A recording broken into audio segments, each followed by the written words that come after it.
देश के EPS 95 pensioners लगातार मांग कर रहे हैं कि भाई उनकी पेंशन को बढ़ाकर 7,500 रुपये प्रति माह कर दिया जाए। अब इसी के बीच कुछ न्यूज़ नेटवर्क ने खबर प्रकाशित की है कि भाई पेंशन बढ़ाकर 7,500 रुपये की जा सकती है।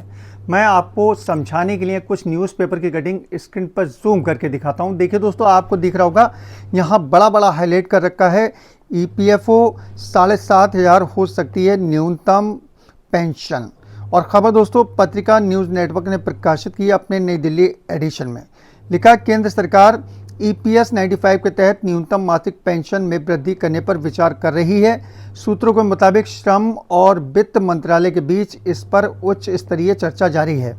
गौरतलब है कि लंबे समय से कर्मचारी संगठन मौजूदा 1,000 रुपये की न्यूनतम पेंशन को बढ़ाकर 7,500 रुपये करने की मांग कर रहे हैं। उधर सरकार ने ईपीएफओ के निष्क्रिय खातों में फंसे पैसे निकालने के लिए ई प्राप्ति पोर्टल लॉन्च करने की घोषणा की है।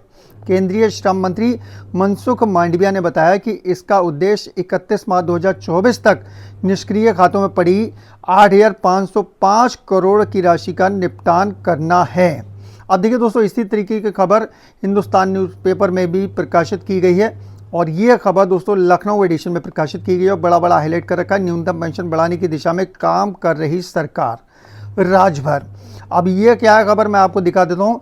प्रेस क्लब में मई दिवस यानी कि मजदूर दिवस पर आयोजित कार्यक्रम में मुख्य अतिथि श्रम मंत्री अनिल राजभर ने कहा कि प्रदेश सरकार न्यूनतम पेंशन बढ़ाने की दिशा में काम कर रही है। इसी क्रम में सरकार के प्रतिनिधि के तौर पर वह खुद 3 मई यानी कि कल को केंद्रीय श्रम मंत्री डॉक्टर मनसुख मांडविया से मिलेंगे।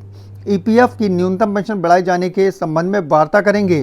ठीक है, कल वार्ता होगी इस पर। यूपी वर्किंग जर्नलिस्ट यूनियन की मांग है कि ईपीएफ की न्यूनतम पेंशन 1,000 रुपये से बढ़ाकर 5,000 रुपये की जाए। और भी इसमें कई बातें यहाँ पर इन्होंने लिख रखी हैं। फिलहाल जो है अनिल राजभर जी जो कल मुलाकात करने वाले हैं मनसुख मांडविया जी से और बात करेंगे इस 1,000 रुपये जो न्यूनतम पेंशन है बढ़ाकर 5,000 रुपये करने को लेकर। अब देखना होगा होता क्या है। फिलहाल जब भी इस तरीके की खबरें निकल कर आती हैं बिल्कुल ऐसा लगता है कि भाई पेंशन अब बढ़ जाएगी, लेकिन पेंशन बढ़ नहीं पा रही और लगातार पेंशनर्स अपने हक के लिए आवाज़ बुलंद कर रहे हैं, लेकिन उसके बाद भी कुछ भी नहीं हो पा रहा। दोस्तों, आप लोग भी कमेंट बॉक्स में आकर अपनी राय ज़रूर दें। जानकारी पसंद आई हो वीडियो को लाइक और शेयर कर दें। चलिए दोस्तों, चलता हूँ। अपना ख्याल रखिए, परिवार का ख्याल रखिए। फिर मुलाकात होगी। Thank you.